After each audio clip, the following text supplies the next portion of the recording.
The trauma bay doors blew open at 2:47 in the morning, and the man they wheeled in was already dying in 3 different ways. His name was classified. His unit was classified. The wound punched through his left side was the kind that made experienced surgeons go quiet and look at the floor.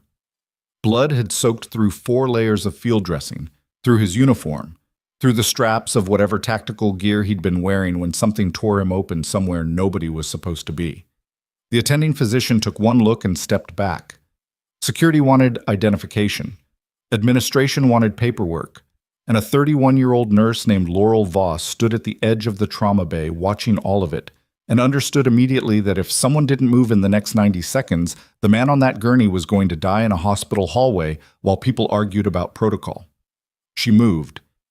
If this story already has you hooked, stay with me until the end. Hit that follow button, drop a like, and tell me in the comments what city you're watching from. I want to see how far this story travels. The man's vitals were collapsing by the time Laurel reached him.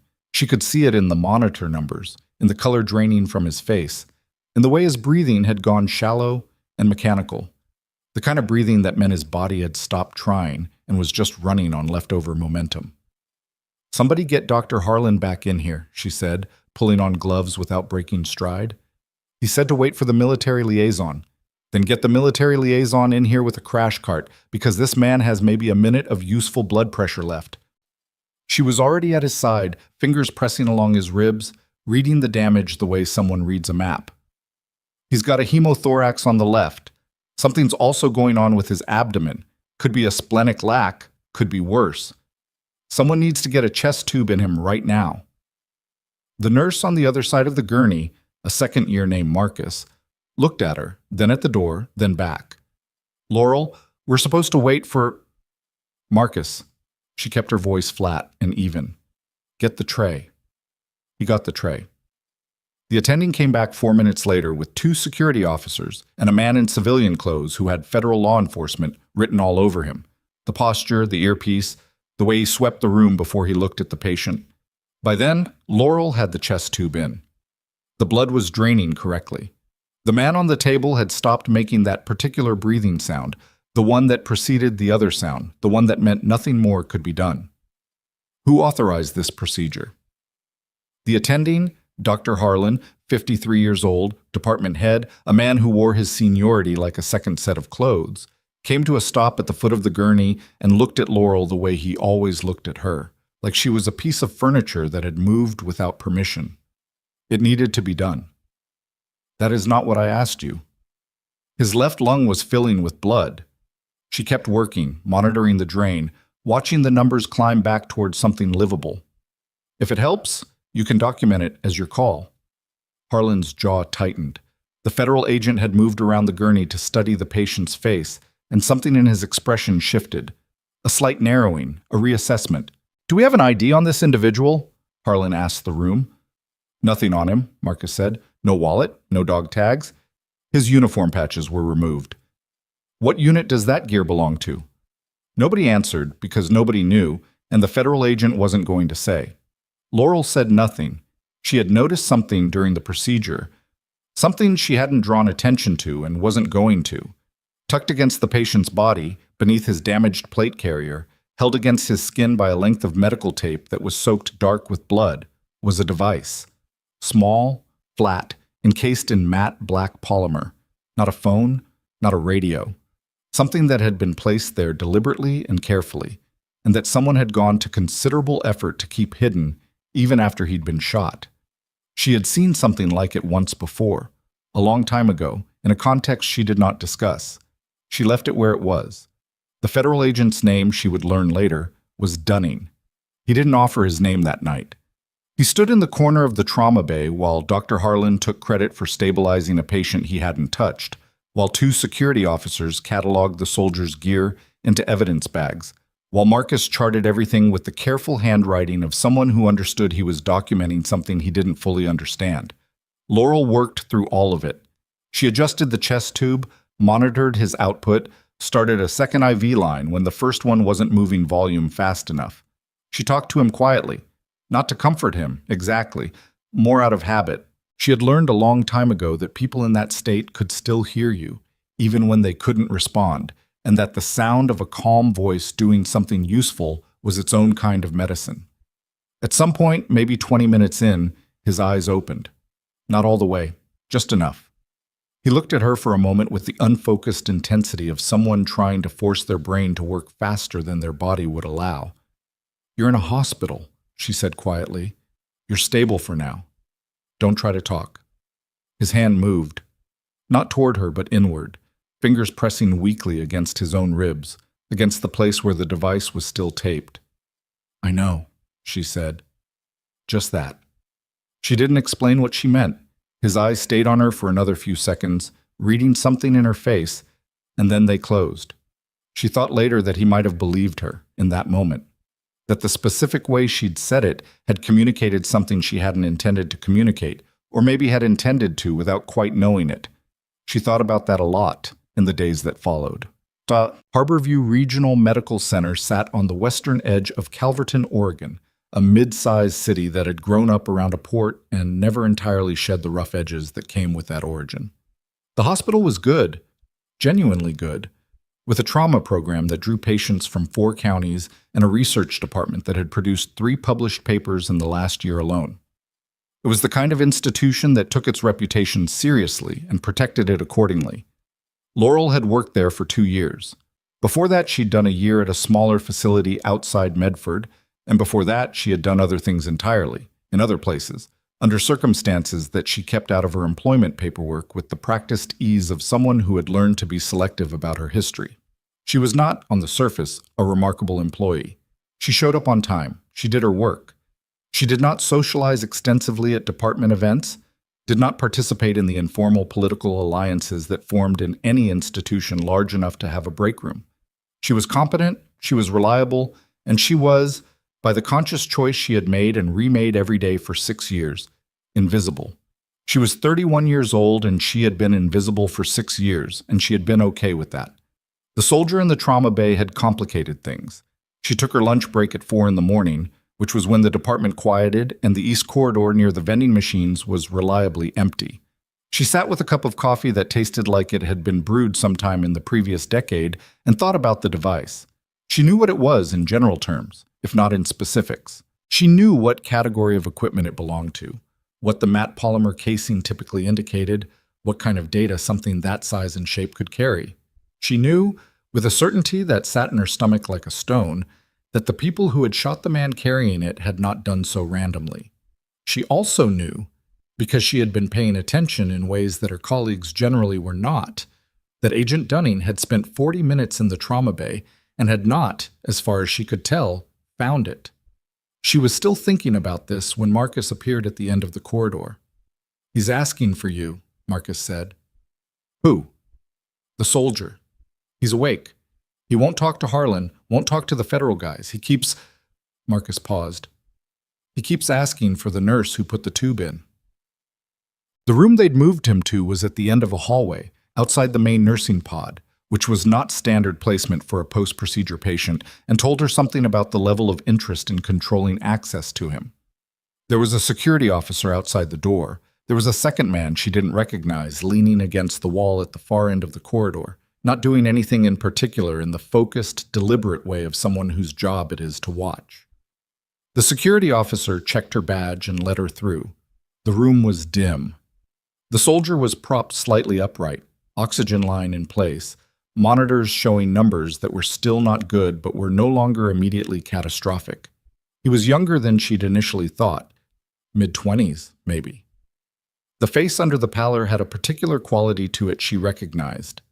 Not the hardness people imagined when they thought about soldiers, but something more specific, a kind of organized attention. The face of someone who had learned to process information quickly and act on it without the delay of uncertainty. He watched her cross the room. "You're the one who did the chest tube," he said. His voice was rough and too quiet, but it was steady. "Yes. You have medical training beyond nursing school." She pulled the chair next to his bed and sat down. "I'm the nurse on your chart. Whatever else you're thinking about, put it aside for now and focus on keeping your blood pressure where it is." "That's not a denial." "It's not." She looked at him directly. "What do you need to tell me?" He was quiet for a moment. She could see him calculating, assessing her, assessing the room, assessing the situation the way he'd probably been trained to assess everything, even when he was 3 units of blood down and running on whatever pharmacological support they'd put in his IV. "The thing they're looking for," he said. I didn't touch anything that belongs to you." A pause. "They'll search the room. They'll search me again." "I know." He looked at her for a long moment. "Who are you?" She didn't answer that. She stood, adjusted his blanket with the automatic efficiency of someone who has performed that motion 10,000 times, and checked his monitoring leads. "Rest," she said. "Your body needs everything it has right now." She was at the door when he spoke again. "The man who ordered the operation that put me here," he said, "he's not outside this country. He's inside this system. And if that device gets into the wrong hands in this building, I understand." "Do you?" She paused at the door without turning around. "Rest," she said again, and she left. She did not sleep that night. She went back to work, finished her shift at 7 in the morning, changed out of her scrubs in the locker room, and drove home to her apartment in the Dunmore neighborhood with the radio off and the window cracked, thinking about what the soldier had said and what she already knew, and what, if anything, she was going to do about either. Her apartment was on the 3rd floor of a building that was older than it looked, with windows that faced east and west, an exit through the parking structure, and a stairwell that she had confirmed on the first week she moved in could get her to the street in under 40 seconds. She had never had occasion to use that information. She had also never stopped keeping it updated. She made coffee, changed clothes, and sat at her kitchen table with her hands around the mug and the device on the table in front of her. She had taken it from him during the chest tube procedure, not because she'd planned to, or rather, she'd made the decision in approximately 4 seconds and then executed it with the unhurried precision of someone removing a surgical instrument. She'd felt the device through the bloody tape when her hands were working his chest wall, had recognized what she was feeling, and had made a calculation. The calculation was this: a man had been shot specifically so that someone could recover what he was carrying. The people who shot him had failed. He had made it to a hospital. The hospital was now full of federal agents and security personnel who were looking for something and hadn't found it yet. If they found it, she had no way of knowing whether they were the right people or the wrong people, and the soldier's last coherent action before she sedated him for the procedure had been to press his hand against the place where it was hidden. She had put it in her scrub pocket. She had carried it through the rest of the shift. She was aware that this was a significant choice. She was also aware that it was not the first significant choice she had made under pressure in a clinical setting, and that her track record on those choices, though it had cost her considerably, had not yet been wrong. The device was currently sitting on her kitchen table, and she was not going to turn it on. Her phone rang. It was a number she didn't recognize, which was not unusual, and she almost didn't answer it. She answered it. "Ms. Voss?" A man's voice. Unhurried, controlled, with the slight flattening of consonants that came from decades of professional communication. "This is going to be an uncomfortable conversation, and I apologize for that. My name is Dunning. We met last night, briefly." She said nothing. "I need you to understand," he said, "that whatever you may have encountered during your treatment of last night's patient is a matter of considerable national sensitivity. I'm not calling to threaten you. I'm calling to ask for your cooperation." "What kind of cooperation?" "We'd like to speak with you at your convenience. Not at the hospital, somewhere private." "About what specifically?" A pause. "About your background, Miss Voss, and about what you removed from our patient's person during the procedure last night." She looked at the device on the table. Outside her window, the morning had gotten fully light, and the street below was beginning to fill with people going about their ordinary days, and she thought about 6 years of carefully constructed ordinariness and what it was worth. "I'll need to see credentials," she said, "and I'll need to choose the location." She did not go to the meeting that morning. She went to work instead. A second shift she had agreed to cover for a colleague who had a family emergency. And she put the device in a location she was confident in, and she went through 8 hours of ordinary emergency nursing with the particular focused calm of someone who has learned to function under conditions that would disable most people. The emergency department of Harborview Regional was not having a quiet Tuesday. A 4-car accident on Route 9 produced 6 patients, 2 of them serious. A construction worker arrived with a hand injury that was considerably more complex than the intake notes suggested. A 13-year-old came in unconscious from something the paramedics couldn't identify, and Laurel spent 40 minutes working with the attending to stabilize him while his mother sat in the corridor making a sound that Laurel had heard before and never gotten used to. The boy stabilized. She went to tell the mother, which was the part of the job that she found most difficult, not because she lacked the words, but because she had them too readily. In the professionally modulated register of someone who had delivered news like this many times and knew exactly how to do it and hated that she knew. She was charting at the nursing station when she became aware that she was being watched, not by Dunning, by someone else.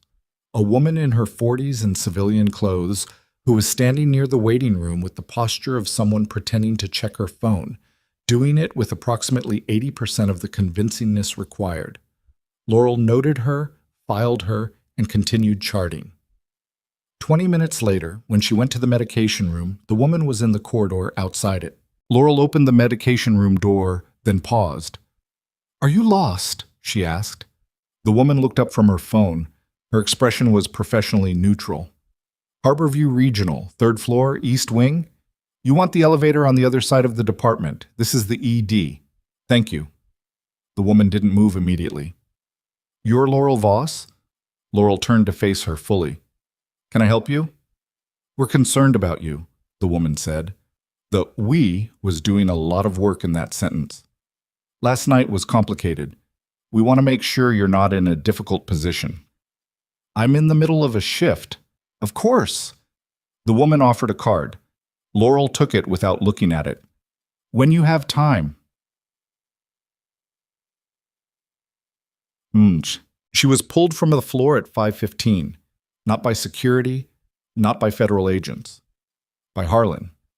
He was waiting outside his office with the particular expression of someone who has already made a decision and is now going through the formality of telling you what it is. His administrative assistant was also there, which was a signal. "Laurel." He held the door. "Come in, please." She came in. She sat without being asked. There was a document on his desk. Harlan settled into his chair with the careful movements of a man performing authority. "I'll be direct. Last night's incident has created a significant problem for this department." "Which incident specifically?" "You performed a surgical procedure without attending authorization on a patient with a classified military status." "I performed a procedure that kept him alive." "That is not the point." She looked at him steadily.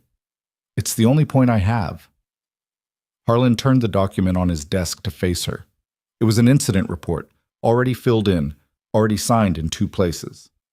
"I have a responsibility to this institution and to the protocols that—" "Dr. Harlan." She kept her voice entirely level. "The patient presented with a hemothorax. The attending on duty stepped back from the gurney. The procedure was time critical. I performed it. He didn't die. What specifically is the problem?" "The problem," he said, "is that you made a unilateral decision to perform a medical procedure in a sensitive situation without authorization, and in doing so you touched—" He paused, choosing words carefully, "equipment that you were not authorized to touch." So they had told him something, not everything, but something. The procedure required accessing his chest wall. His gear was in the way. There are federal agents who are very interested in what was removed from that patient's person during treatment, Harlan said. The sentence came out stiff, rehearsed. They have raised concerns about the integrity of the evidence chain. I followed standard trauma protocol. Laurel. He folded his hands on the desk. He was trying to look regretful. She could see the architecture of it, the slight angle of his head, the deliberate softening around the eyes. She had seen more convincing performances from people who were actually dying. This isn't personal. This is an institutional matter. Given the sensitivity of the situation and the concerns that have been raised, you're terminating my employment. He blinked. He had wanted to build to it. Yes, he said. She stood. She didn't say anything else because there wasn't anything to say that would change what had already been decided. And she had learned a long time ago that the performance of protest in situations like this was a way of letting other people observe your distress rather than a way of achieving anything useful. She picked up her jacket from the back of the chair. "We'll process your final pay." She closed the door behind her without slamming it. Marcus was in the locker room when she came to clear her things. He had the look of someone who had heard something and felt bad about it and didn't know what to do with either feeling. "Laurel, it's fine." "It's not fine. You saved that guy." "I know." She opened her locker, took out the small collection of things she kept there, a spare set of scrubs, a phone charger, a water bottle, a book she had been meaning to finish for 3 months. She put them in her bag with the methodical efficiency she applied to everything. "Don't make this into something I have to respond to, Marcus. I have places to be." "Is there anything?" "No." She shut the locker. She looked at him because he was genuinely troubled by this, and she was not entirely made of concrete. "You're good at this job. Don't let what happens around you stop you from doing it."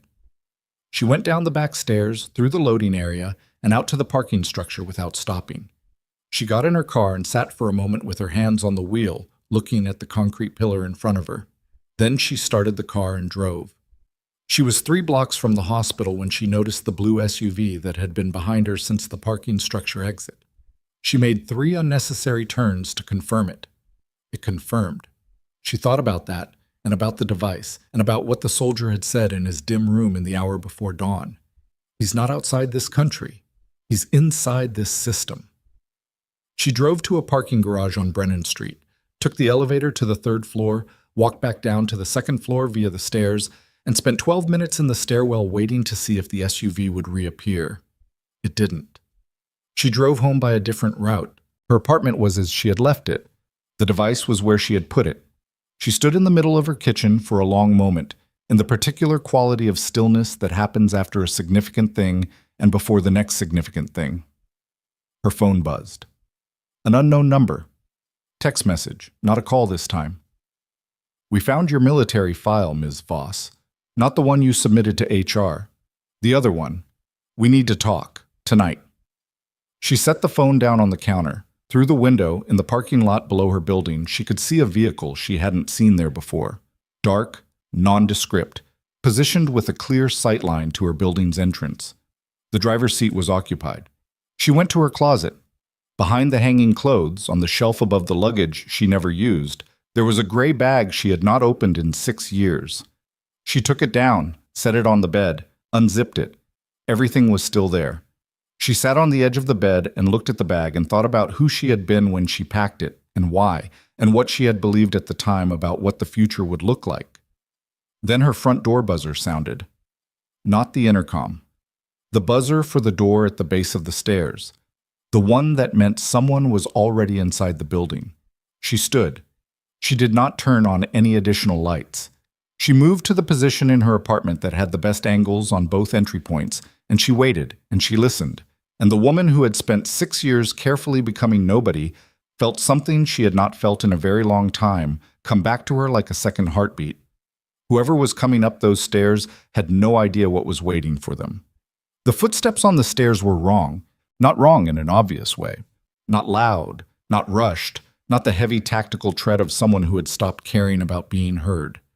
They were careful, measured, the kind of footsteps that belonged to someone who had been trained to move through a building without announcing themselves, and who was currently making just enough noise to be plausibly normal if the situation turned out to be normal. Laurel recognized the technique because she had used it herself. She stayed where she was, between the kitchen counter and the wall, with a clear angle on the door and a secondary exit behind her. The gray bag was on the bed in the other room. She had not taken anything out of it yet. She was still in the phase of this where she was hoping she wouldn't need to. The footsteps stopped outside her door. A knock. 3 times, spaced evenly. Not urgent. She waited. "Ms. Voss?" A man's voice, not Dunning's, younger. "My name is Calloway. I'm alone. I was sent by the man you treated last night."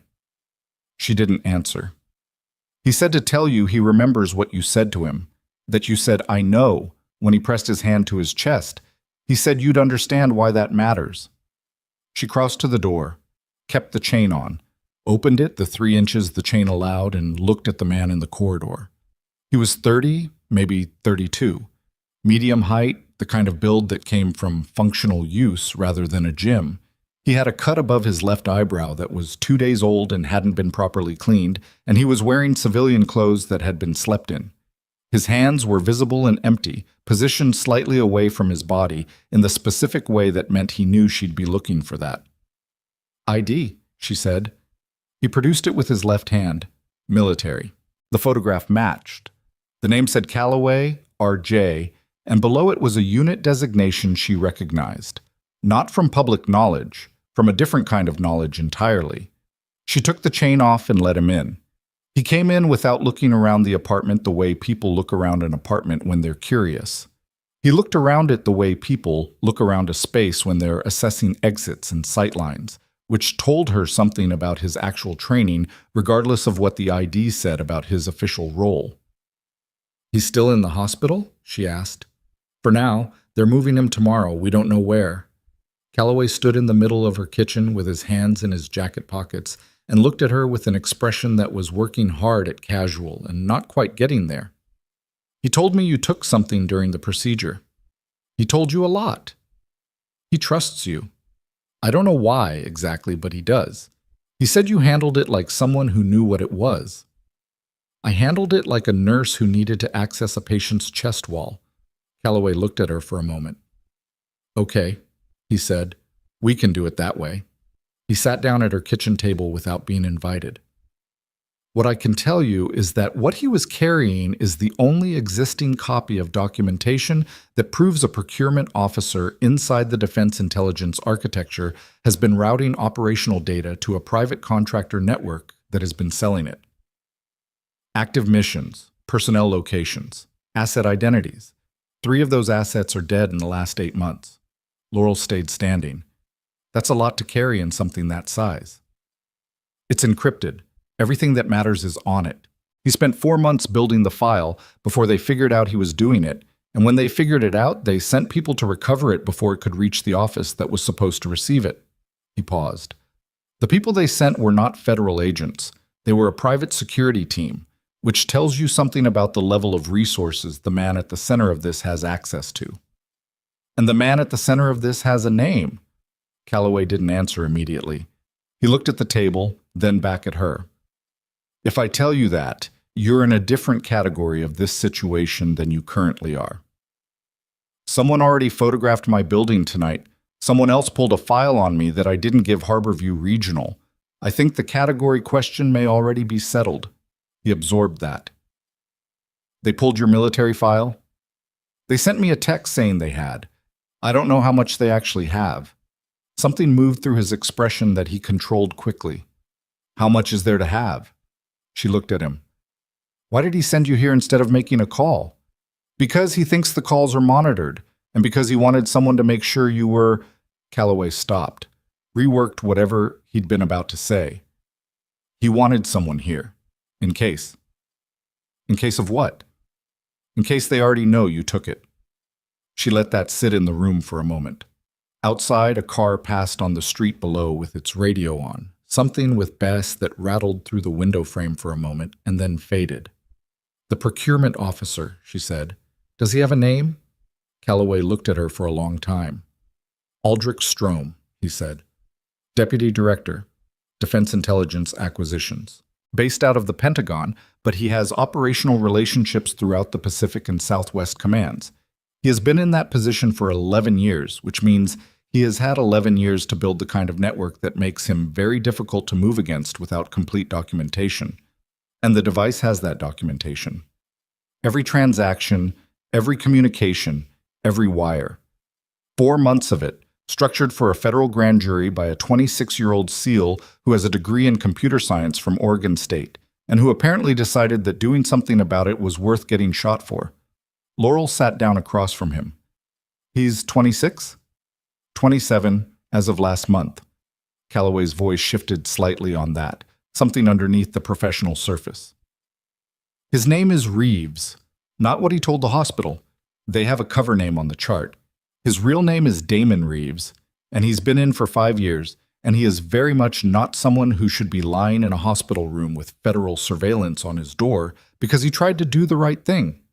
She didn't say anything. She was thinking about the way Damon Reeves had pressed his hand to his own ribs in that dim room, that small, urgent gesture that was the only thing he'd had left to communicate with.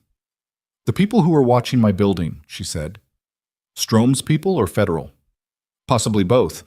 Strome has enough reach to have people positioned inside legitimate federal structures. That's part of what makes this complicated. So I can't necessarily trust that Dunning is...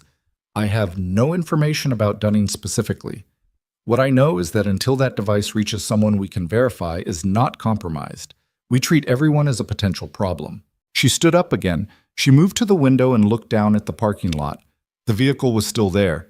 The driver's seat was still occupied. "How did you get in the building without being seen by whoever's in that car?" "Back entrance. Maintenance corridor. You scouted it before you came up?" "Yes." She turned around. "You're not just a courier."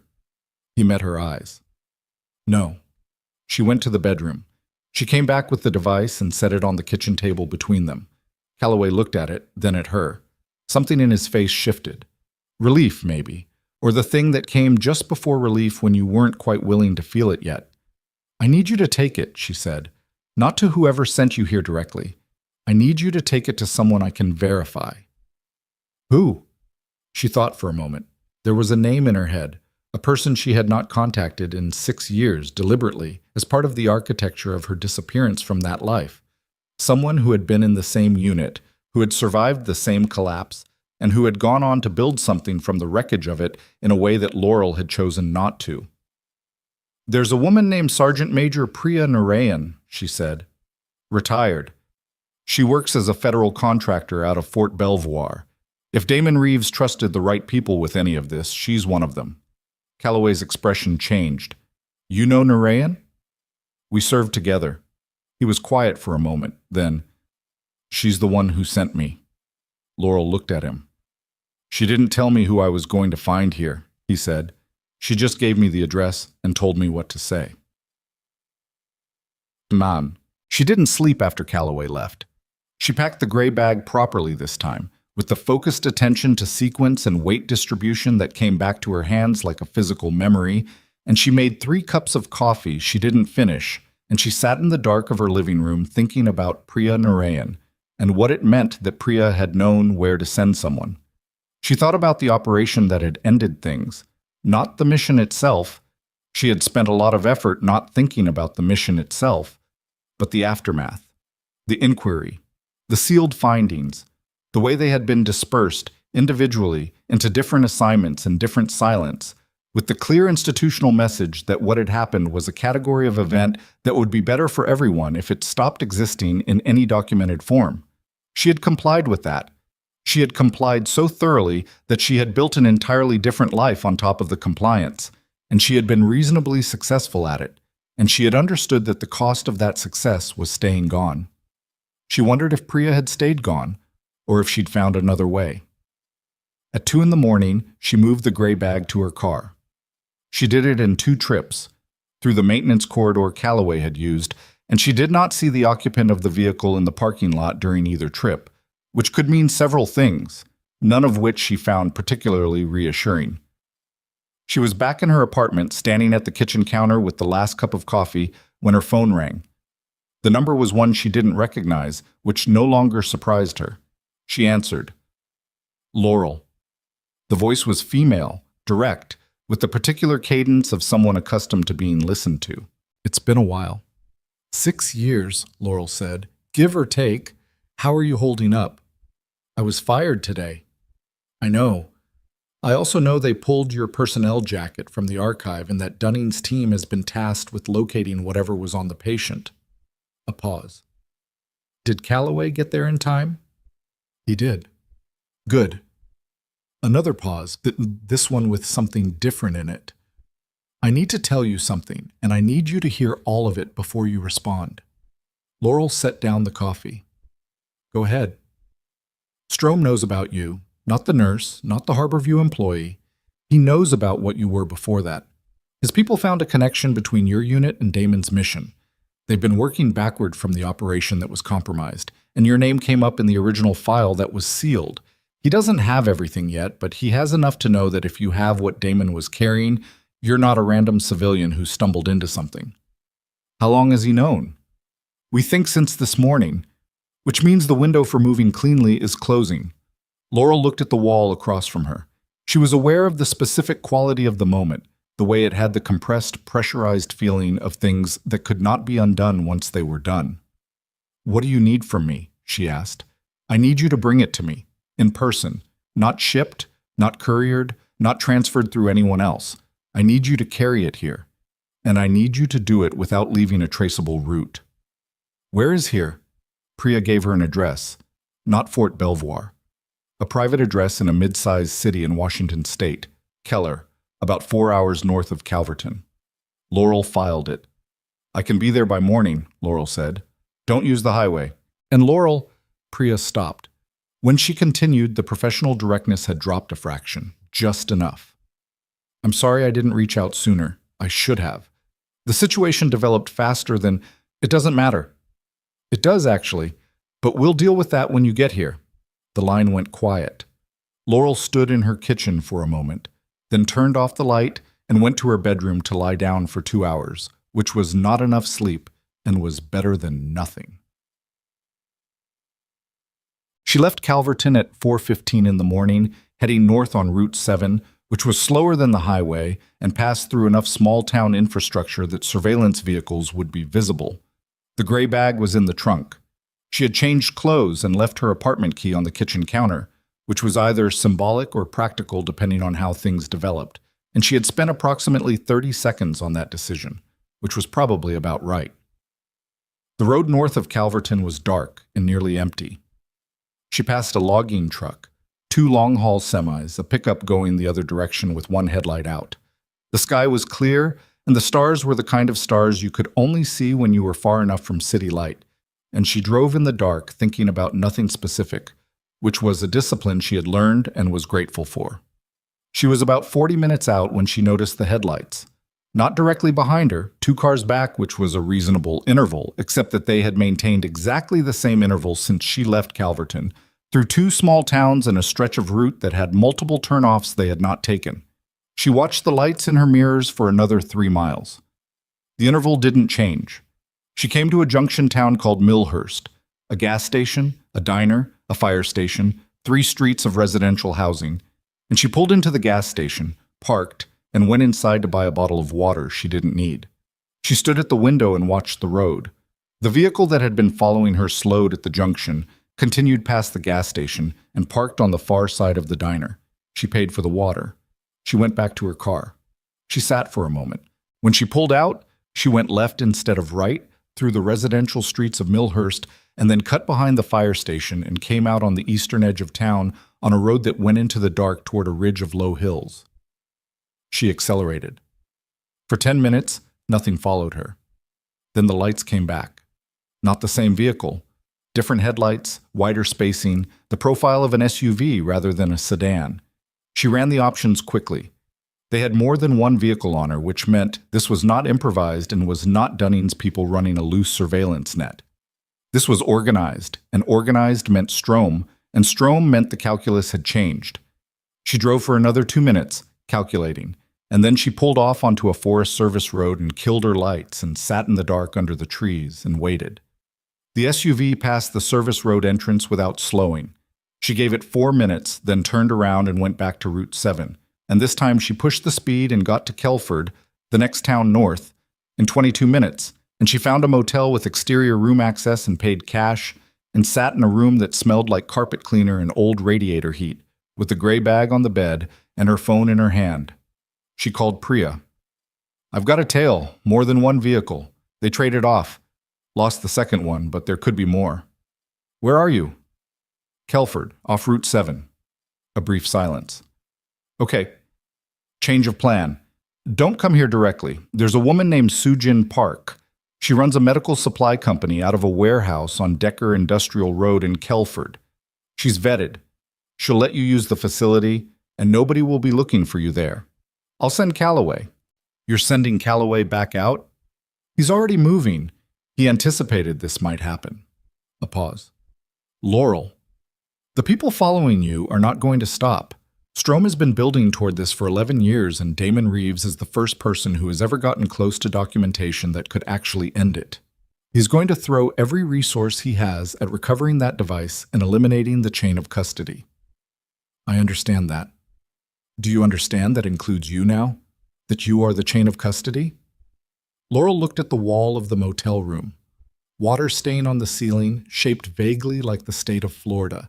An old print of a mountain landscape screwed to the wall above the desk. I'll find the warehouse, she said. Tom. Soojin Park was 54 years old and had the specific quality of someone who had been in the orbit of dangerous situations long enough that she was no longer impressed by them. She met Laurel at the warehouse's side entrance at 6 in the morning with a cup of coffee and no visible curiosity about why a woman with a gray bag and road-tired eyes had appeared at her loading dock. Priya called ahead, she said. Come in. The warehouse was exactly what it looked like from outside. Medical supplies, organized and palletized, with the particular smell of sealed packaging and industrial shelving. Park gave her a chair, pointed her toward the coffee setup in the break room, and went back to whatever she'd been doing before Laurel arrived with the unflappable efficiency of someone whose job regularly included these sorts of interruptions. Calloway arrived 40 minutes later. He had a different car and a bruise on his jaw that hadn't been there the night before, and he didn't explain it, and she didn't ask. He looked at the gray bag. You've got everything? Everything he was carrying. He nodded. Priya's arranged a verification contact. Someone inside the Inspector General's office who has been working this from the bureaucratic side for the past 2 months. They have a file, but they don't have the transactional data that would make it prosecutable. What Damon put together fills that gap. Who is it? A woman named Deputy IG Constance Farrow. She's clean.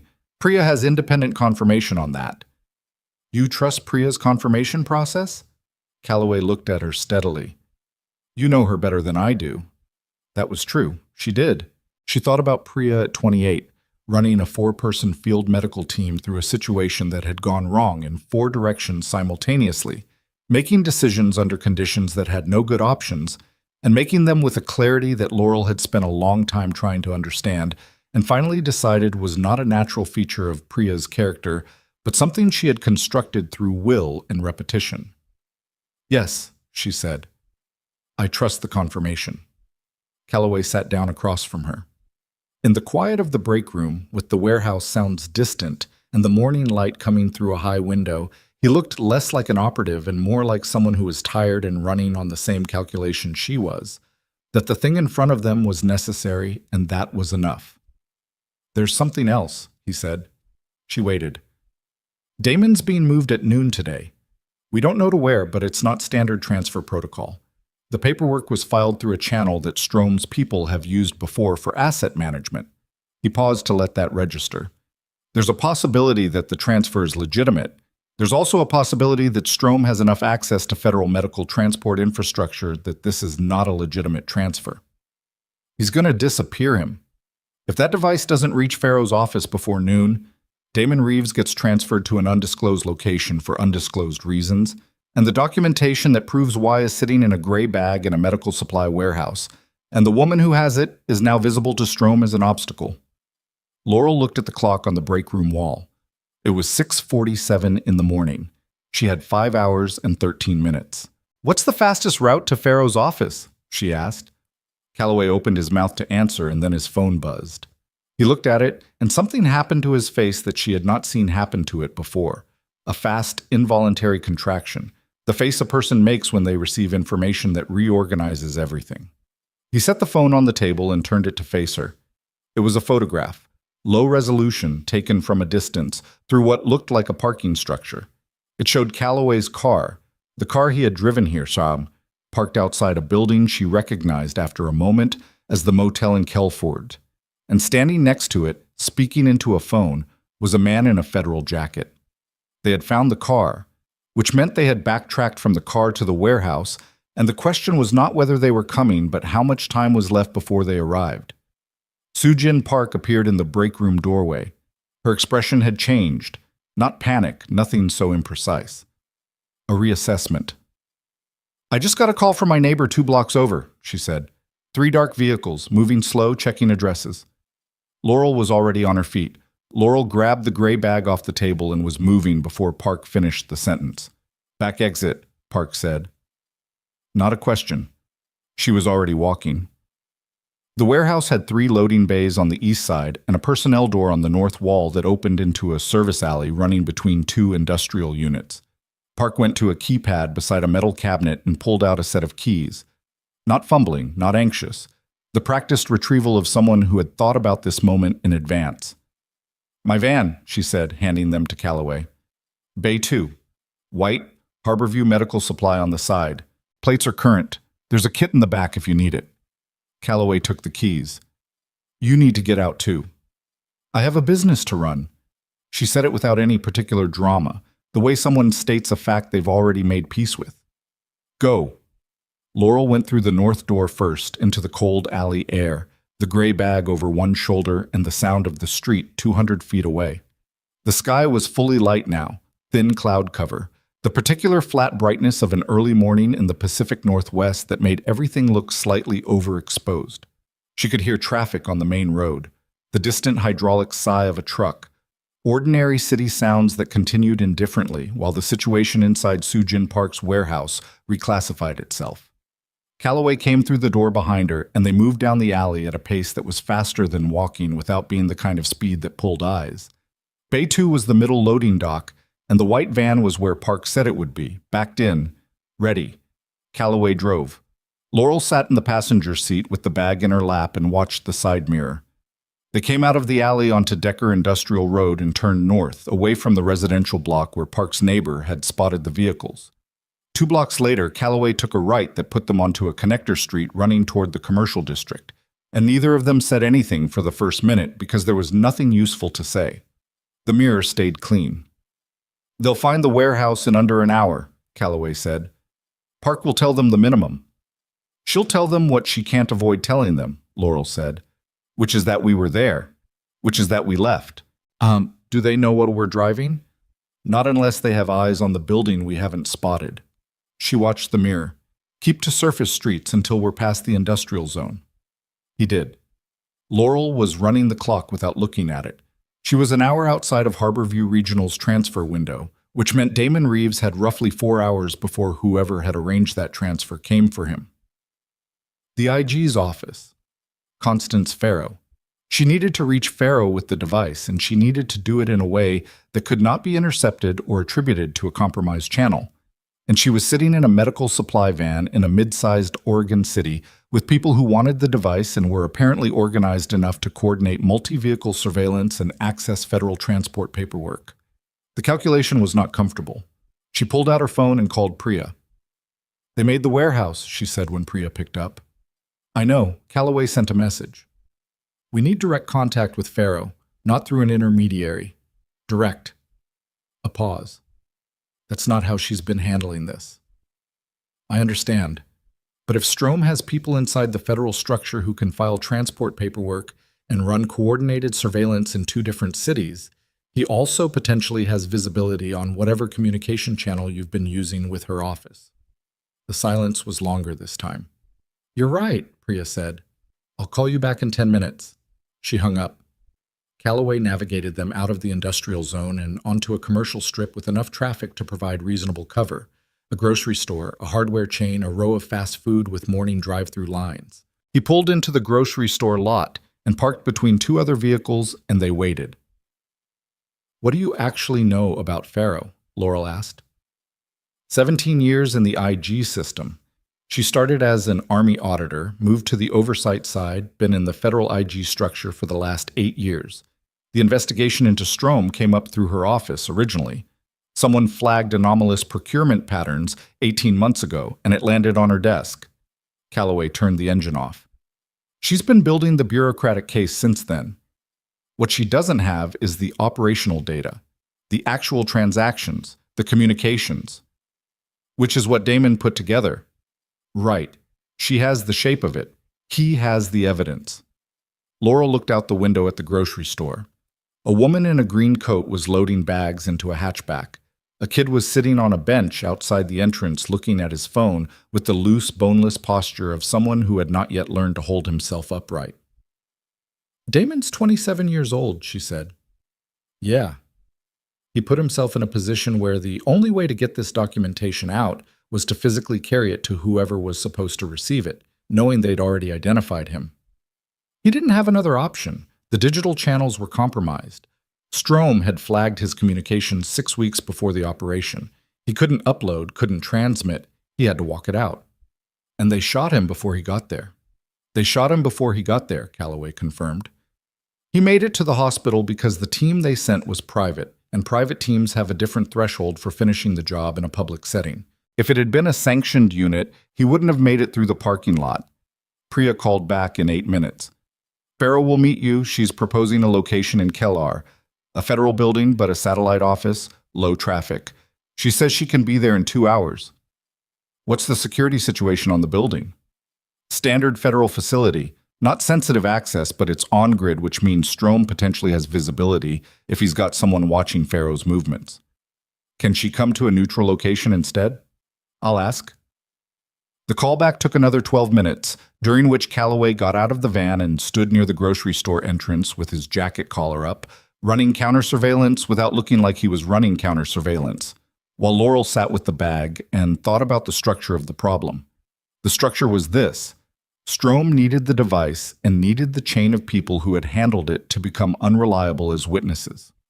Damon Reeves was already in federal custody and thus already complicated to move against directly. Calloway was a known asset because he had been identified in the parking lot. She was the person who had the device and who was, according to Priya, visible to Strom as someone with military background, which made her less exploitable as a simple civilian and more concerning to him as someone who might understand what she was carrying. The leverage was the device. The device was in the bag. The bag was with her. Everything else was variables. Priya called back. "She'll meet at a private address, a former colleague's house in Kellar. She uses it for sensitive meetings. She says she's used it for this investigation 3 times without problems." "Address." Priya gave it. 2 hours. "We'll be there."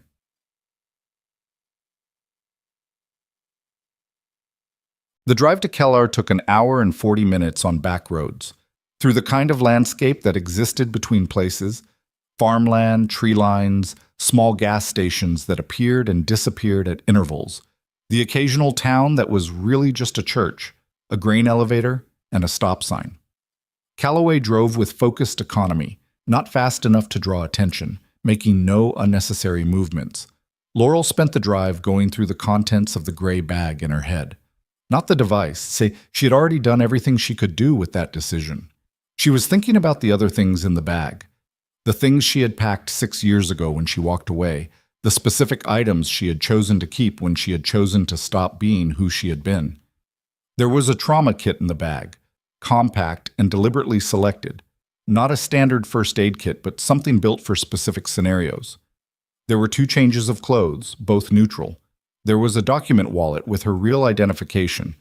Not the identity she had built in Calverton, but the one underneath it, the original, the one with the seals and the unit designations, and the record she had been told was buried. She thought about the fact that Strom had apparently found it anyway, and she thought about what that meant about how well she had actually disappeared versus how well she had believed she had disappeared. And she allowed herself approximately 90 seconds on the distinction before she put it aside. They came into Kellar from the south and navigated through the residential streets using the address Priya had given.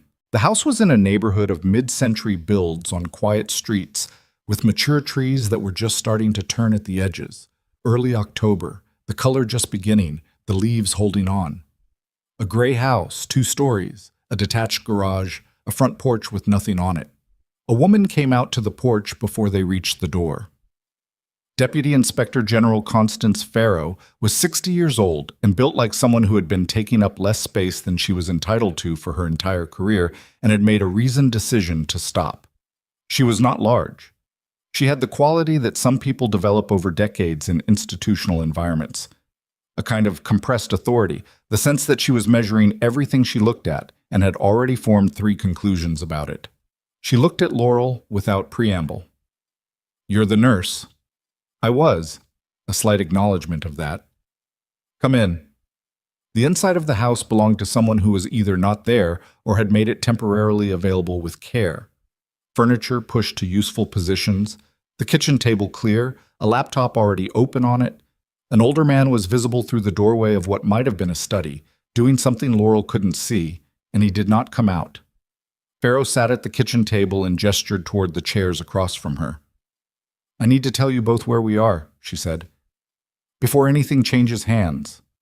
Laurel sat. Calloway stood near the door. "Strome's case file has been active inside the IG system for 14 months, Farrow said. "What we have is procurement records that are anomalous, communication metadata that suggests irregular channels, and 2 contractor relationships that dissolved under circumstances that raised flags. What we don't have is anything that connects those anomalies to specific intelligence compromises in a way that withstands the evidentiary threshold for a federal prosecution." She looked at the bag. Damon Reeves spent 4 months documenting those connections. Direct communications, financial records, operational data matched to specific compromised missions. If what he compiled does what he described, it fills every gap in what I currently have. "It does what he described," Laurel said. "I haven't accessed it, but I know what category of device it is and what it's designed to carry, and the way it was concealed on him was consistent with someone who understood the sensitivity of what they were transporting. You recognize the device. I've seen similar equipment before." Farrow looked at her. Not the way Harlan had looked at her, not with the condescension of someone confirming their own preconceptions. The way a person looks at something that has changed the shape of what they thought they were dealing with. "Your military file," Farrow said. "Not the redacted version. The other version." Laurel said nothing. "Priya Narayan gave me context," Farrow said. "I'm not going to make you say things out loud that you made a deliberate decision not to say. What I need to know is whether you are a credible chain of custody for what you're about to give me. I'm a former Army field medic who has been working as an emergency nurse for 6 years. I removed that device from the patient's person during a trauma procedure. I have retained custody of it since that time, and I am prepared to document that chain for any proceeding that requires it." Farrow looked at her for another moment, then turned to her laptop and typed something. "All right," she said. Laurel set the device on the table. "Oh, what happened in the next 40 minutes was, in the way of bureaucratic things, both significant and deeply undramatic." Farrow connected the device to a secure reader that was not connected to the internet. She documented the handoff with a timestamp and a signed form. She spent 22 minutes examining what was on the device and saying nothing aloud except for 3 instances of a single quiet word that Laurel didn't quite catch, all 3 times, but which seemed to be an expression of a particular kind of confirmation. Then she looked up. "This is prosecutable," she said. Not triumphantly, the way someone states a structural fact. "Every element I needed is in here. Transaction records, communication logs, operational data cross-referenced to mission parameters, personnel files that were accessed outside standard protocol." He documented it the way an attorney would prepare a case. A pause. "He's 27 years old." 27, Laurel confirmed. Farrow closed the reader's cover and sat with her hands on the table. "I need to start the process of securing this through the IG's chain immediately. That means calls I need to make, and documentation I need to file in the next 2 hours." She looked at Calloway. "The transfer of the patient at Harborview Regional." "Noon today," he said. "We don't have confirmation on destination. I can file an emergency protective hold on a federal patient if I have sufficient cause. What I have now is sufficient cause." She was already pulling out a phone, a different one from the one on the table, a device that suggested a specific and secured communication channel. "That buys us time," Laurel stood. Her legs were stiff from the drive and from 2 nights of almost no sleep, and she was aware of the particular texture of exhaustion that sat behind her eyes, a low pressure that she had learned to function through, but that did not improve her judgment in situations that required judgment. "What do you need from us right now?" she asked. "Stay reachable. Don't go back to Calverton yet, and—" Farrow paused. She looked at Laurel with an expression that had something personal in it, some acknowledgement of what the last 24 hours had required. "What was done to you yesterday?" the termination. That was institutional retaliation for performing a necessary medical procedure on a federal patient. That is documented. When this is done, that will be addressed. Laurel thought about Harlan's face across the desk, the performance of reluctance, the document already signed in 2 places. I appreciate that, she said, meaning it less than she intended to, which was not Farrow's fault. Calloway had stepped out to the porch while Farrow made her calls. Laurel came out and stood next to him, and they looked at the street, the quiet neighborhood, the leaves on the maples across the road that were just starting their slow seasonal deterioration. Priya said you knew Damon Reeves, Calloway said. She looked at him. Not personally. She said the unit he was assigned to was connected to the one that was shut down after your operation, that he was brought in to fill a gap after the restructuring. She hadn't known that. She hadn't known there was a restructured unit. She had believed for 6 years that what had happened to her team was an ending, a closed file, a dispersal, an institutional forgetting.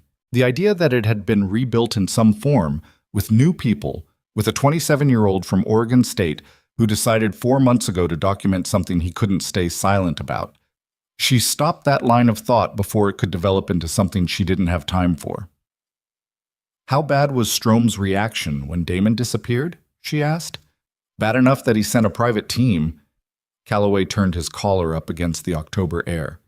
In 11 years, that's the first time he's done that, which tells you something about what that device represents to him. It represents the end of 11 years. It represents more than that. 3 of the assets whose identities were compromised are dead. That's not a procurement violation. That's homicide through information sharing. He knows that. Inside the house, she could hear the low cadence of Farrow's voice on the phone. Not the words, just the register. The tone of someone making the calls they had been building toward for 14 months. Her own phone buzzed. Priya. Update, Priya said. The handoff is complete. Farrow's filing the protective hold on Damon. Good. There's a development you need to know about. A pause that had something controlled in it. The pause of someone organizing information they don't want to deliver badly. 20 minutes ago, a federal agent named Dunning was placed on administrative suspension pending an internal review. His supervisor cited anomalous access patterns, specifically access to personnel records that he wasn't cleared for. Laurel processed that. He was pulling records for Strome. That's the working assumption, which means Dunning's the access point they used to find your military file, and it means there's now an internal investigation open that touches Strome's network from a second direction. The IG action and the internal investigation are going to converge, and when they do... Strome knows this is happening, Laurel said. Another pause. Probably. He's not a man who gets surprised easily. So what does he do? He does what anyone does when a situation they've managed for 11 years starts to collapse. He accelerates whatever he was planning to do about the variables he still has control over. Priya's voice was careful. You're a variable, Laurel. Calloway is a variable. Damon is a variable. The difference is that Damon is now under a protective hold in a federal facility, and you and Calloway are standing on a porch in a residential neighborhood in Keller. Laurel turned and looked at the street. Same quiet houses, same October trees, same parked cars that had been there when they arrived. Priya, she said, how compromised is the address Farrow used for this meeting? It's been used before. 3 times, you said. 3 times for a sensitive investigation. If Strome has visibility on Farrow's movements. Stop. Priya's voice had sharpened. Where are you right now exactly? Are you inside or outside? Outside, porch. Get inside. Get Farrow off her call. Do it now. Laurel was already moving through the door. Calloway read her face and came in behind her. Farrow was at the kitchen table with the phone to her ear, mid-sentence. She looked up. We need to move, Laurel said. Farrow did not argue the way some people argued when interrupted, with the instinct to defend the interruption before hearing the reason for it. She said into the phone, I'll call you back, and set it down. If they tracked you to this location, Laurel began, they would have had to follow me from my office. Farrow stood, Her face was controlled but recalculating. I did counter surveillance on the route, standard. Standard protocol from a compromised phone or a compromised office, Calloway said. If Dunning was their access point, they potentially had visibility on your communications too. The older man appeared in the study doorway. He had a phone in his hand and an expression that had changed since Laurel had seen him earlier. Connie, he said, Tom Yalen just called me. He said there are 2 vehicles he doesn't recognize that have been circling Halliford Street for the last 15 minutes. Halliford Street was the street they were on. Laurel knew that without looking. The reader, she said to Farrow. Is the data secured? Encrypted backup to a secure server as soon as I connected. The physical device is secondary now. Then leave it and move. Farrow took the reader and put it in her jacket. The older man, his house, presumably, someone who had agreed to this and was now inside the consequence of having agreed to it, was looking at the front windows with the specific stillness of someone who has lived a long life and is very calm about things because the alternative costs too much. Ted, Farrow said to him, go to the neighbors, right now. Connie, now Ted. He went. Calloway was already at the back of the house, checking the rear yard and the alley access. He came back in 12 seconds. Alley's clear, for the moment. Can you reach the van from the alley? Not without crossing open ground. Laurel went to the kitchen window and looked out at the side of the house. A narrow passage between Ted's house and the house next door, 6 feet wide, running from the front sidewalk to the rear yard. On the opposite side, the neighbor's fence, a low hedge. Front's covered, she said. Alley's temporarily clear. If we go now... Wait, Farrow said. She was at the kitchen table doing something on her laptop with focused speed. 40 seconds. We may not have 40 seconds. I need to complete this filing. If something happens to me before this is submitted, the whole case has to restart. She did not look up. Her fingers were moving. 30 seconds. Outside, Laurel could hear a car that was moving very slowly on the street. The specific sound of a vehicle in crawl mode. The kind of speed that wasn't going anywhere. Farrow! 20 seconds. Calloway positioned himself near the front of the house, not at the window, at the angle where he could see the approach without being visible. His expression had gone to the particular flatness of someone in operational mode, where information goes in cleanly and response goes out without the processing delay of uncertainty. One vehicle stopped, he said. Other side of the street. 2 occupants visible. 10 seconds, Farrow said. They're out of the car. Done. Farrow closed the laptop, came off her chair in a single movement, and was at the back door. They went through the rear of the house into the backyard, a small, tidy space. Rose bushes along the fence on one side, a dormant vegetable garden on the other. The alley gate was a latch closure, the kind that could be worked from outside. Calloway went through first, looked both ways, held. Clear. Move. They moved down the alley in a tight group, Farrow with the laptop and the reader, Calloway front, Laurel rear. The alley surface was loose gravel that made more noise than she wanted and could not be avoided. Behind them, from somewhere at the front of Ted's house, she heard a sound. Not a bang, not the dramatic indicator of fictional urgency, but the very ordinary sound of someone trying a front door. The alley led out onto a cross street. Calloway checked the corner. Left. There's a cross street in 30 meters. We go left again, and we're parallel to Halliford. The van is parked on Halliford, Laurel said. I know. They went left. The cross street was residential, empty. A Tuesday morning with everyone at work or inside. 30 meters, another left, and now they were running parallel to Halliford, which meant the van was 1 block over and might as well be in a different city if there was someone between them and it. We don't get back to the van, Calloway said. It was a statement, not a complaint. Farrow was breathing harder than she wanted to be, and she knew it. My car is on Millard Street, 3 blocks east. Can you access it without going past Halliford? Yes, back roads. Then that's what we do. They moved. Laurel was carrying the gray bag, which was lighter now without the device, and she was aware of the specific physical economy that had come back into her movement, the training her body had retained through 6 years of emergency nursing, the adjustment of weight and pace and attention that belonged to a different version of her professional life. They were 2 blocks from Millard Street when Calloway stopped. He held up one hand, flat, still. Ahead, at the intersection of the side street and Millard, a dark SUV was parked with its engine running. The driver's window was down. The driver was looking at his phone. Calloway stepped back, pressed them against a fence. "They've got the street covered," he said, very quietly. Farrow's breathing had steadied. Her face was controlled. "There's a community center on the block behind us.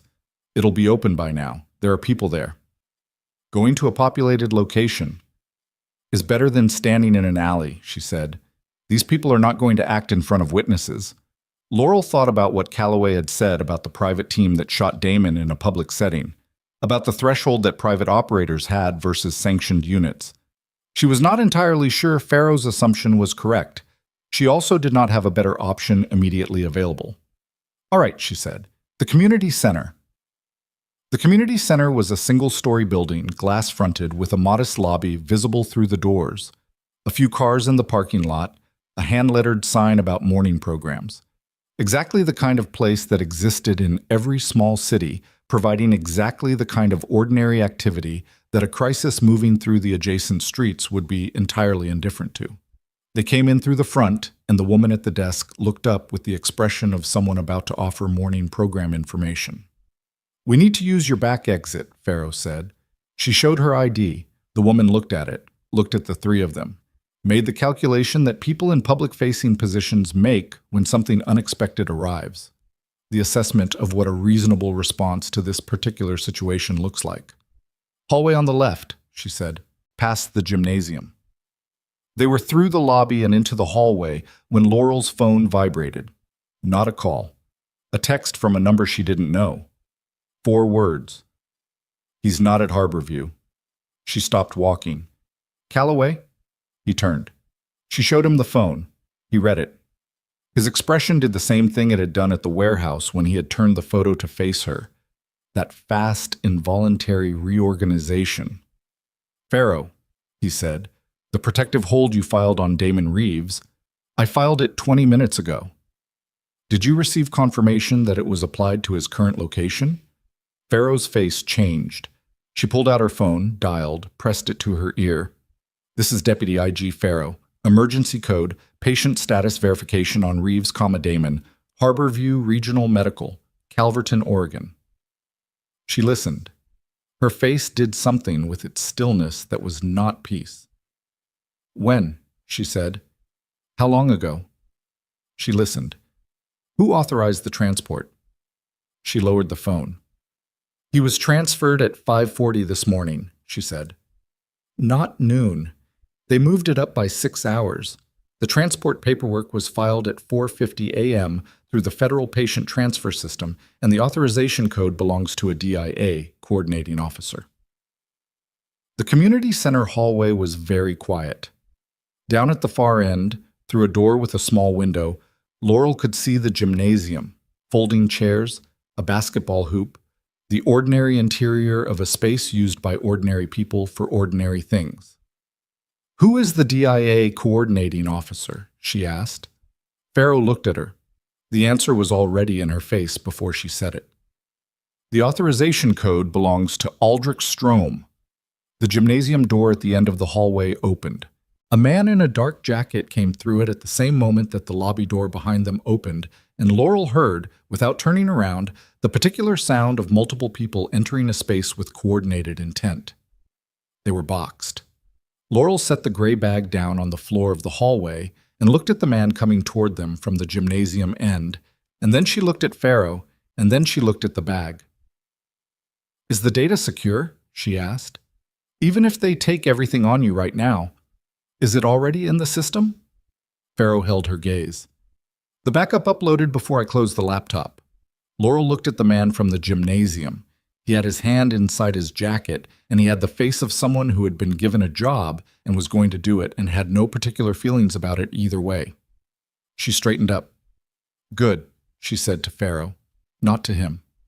And she stepped forward to meet him. The man from the gymnasium stopped walking when Laurel stepped forward. Not because she'd done anything threatening. because she'd moved with a quality of intent that made the space between them feel different.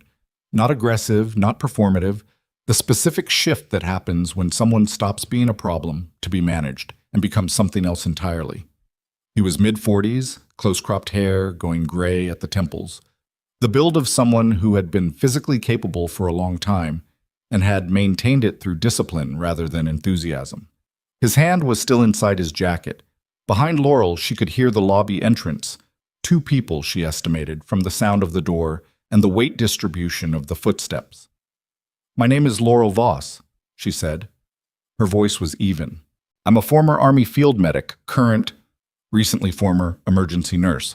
Whatever you've been told about what I'm carrying, you should know that it's already been transmitted. The physical device is secondary. The data is already in a secured federal system." The man looked at her. His expression did not change in the way she'd expected it to. No recalculation, no reassessment. He looked like someone who had been given a specific task and was going to complete it regardless of what she said, and that told her something. "This isn't about the device," he said. She understood then that they had made a different calculation than she had assumed. Not recovery, containment. Behind her, the 2 people from the lobby had stopped moving. The hallway had the particular acoustic quality of a space where everyone present was waiting for something to be established before they committed to what came next. "Show me identification," Farrow said from behind Laurel. Her voice was the voice of someone who had spent 30 years inside institutions and understood that the word identification was doing specific legal work in this moment. The man looked past Laurel at Farrow. Something shifted in the calculation. Not much, but enough. He produced credentials. Federal. Not the same agency as Dunning. Farrow looked at them. "Your OPR. Office of Professional Responsibility. Internal Affairs for the Federal Investigative Structure." Laurel didn't lower her shoulders, but she let herself understand what that meant. "Deputy IG Farrow," the man said. His name was Gessler, according to the credentials. "You've been under protective monitoring for the last 6 hours. There is an active internal investigation into potential security breaches connected to your current case. We've been instructed to secure you and the materials you're carrying pending review." "Secure me," Farrow said. The 2 words had a very specific texture. It's standard procedure when I filed an emergency protective order on a federal patient 40 minutes ago, and that patient was transferred out of his facility 6 hours before the scheduled time using authorization codes belonging to Aldrich Strome. Farrow walked forward until she was standing beside Laurel. "So you need to tell me whether this protective monitoring was initiated before or after that transfer, and you need to tell me who specifically inside your office initiated it." Gessler looked at her for a moment. Whatever he'd expected this encounter to consist of, it was not this. "That's information I'm not at liberty to—" "You are at liberty to tell me," Farrow said, "because I am currently the lead investigator on a case involving the criminal misuse of federal authorization codes and the unlawful transfer of a protected federal patient, and if the monitoring of my activities was initiated by or at the request of anyone connected to that case, then what you are doing right now is not protective monitoring. It is obstruction." She paused. "So I'll ask you again. Who initiated the watch on me?" The hallway was very quiet. Gessler looked at the credentials in his hand as if they might provide information he didn't already have. Then he looked at the 2 agents who had come in through the lobby. Younger, both of them, the look of people who had arrived at a situation that was turning out to be more complex than the briefing. "The request came through the DIA liaison office," one of them said. The younger one, a woman, late 20s. She said it with the tone of someone who had just decided that the facts mattered more than the chain of command that had sent her here. Gessler looked at her sharply. Farrow looked at her steadily. "Thank you," she said. It was not warm exactly. It was the specific acknowledgement of someone who understood what it cost to say a true thing in a room where the true thing was inconvenient. Check. What happened after that was the slow, friction-heavy machinery of institutional reckoning beginning to turn, which was nothing like what it looked like in any narrative version of events, and considerably more like an extended argument in a community center hallway in Keller, Oregon, involving 4 federal agents with conflicting mandates, a deputy inspector general who had spent 14 months preparing for exactly this kind of institutional conflict, and a former Army medic who was still holding a gray bag with nothing critical in it anymore, and who was running on approximately 4 hours of sleep over 2 days. Gessler made calls. Farrow made calls. Calloway stood near the gymnasium door with the particular stillness of someone who had decided that the best thing he could do right now was not introduce any new variables.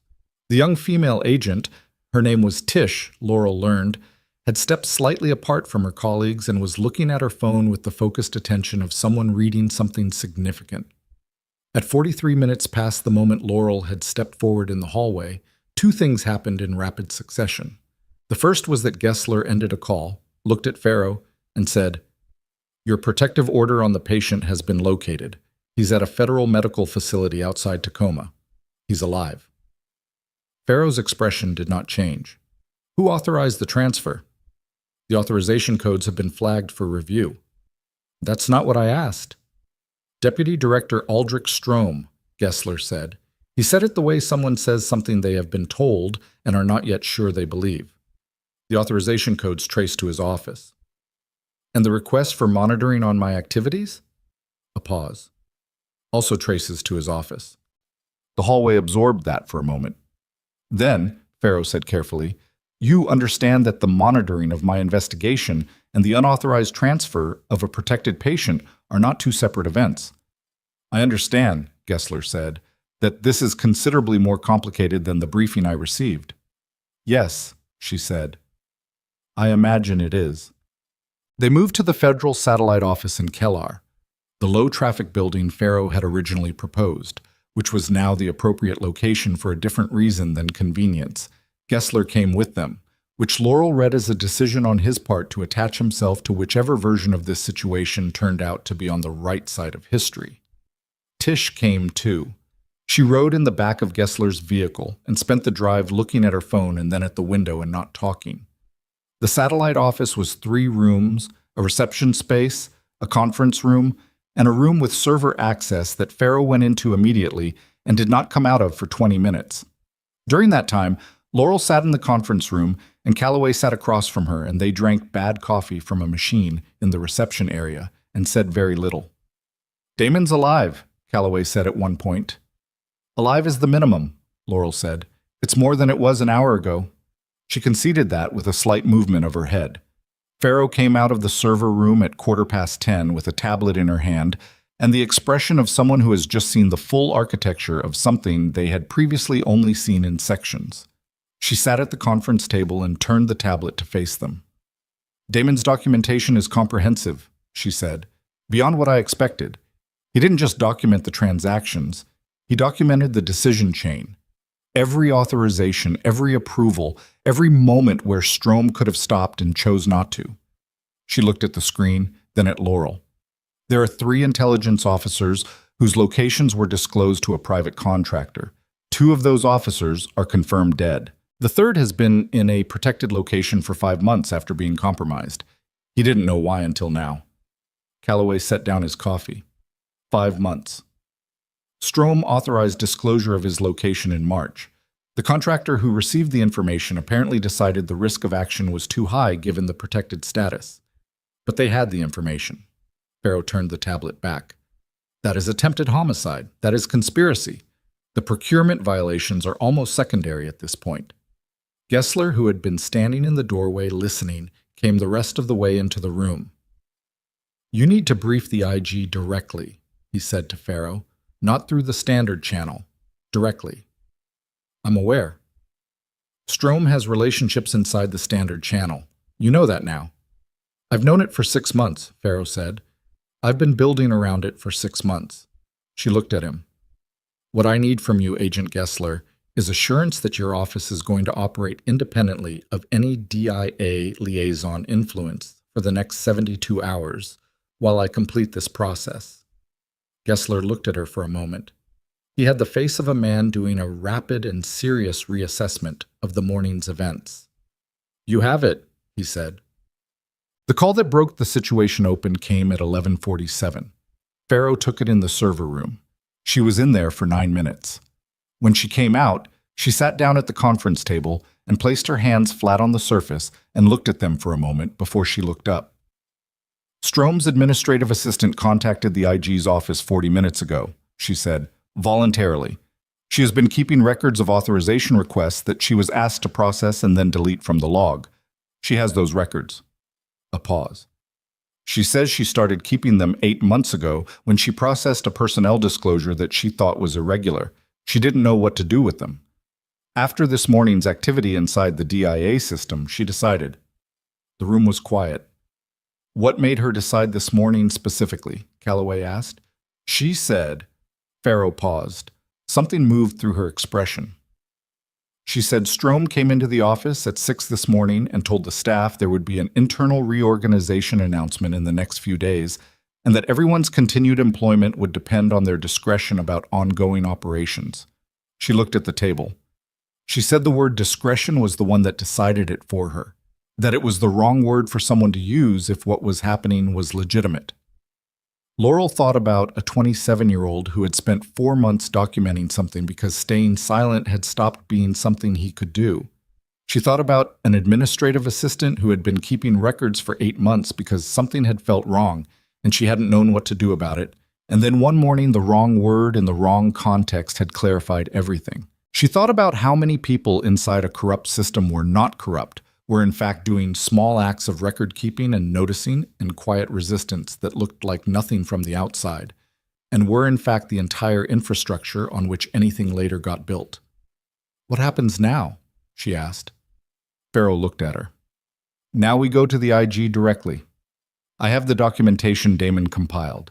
I have Strome's authorization codes on the patient transfer. I have Gessler's office as an independent witness to this morning's events. And I have an administrative assistant with 8 months of deletion logs.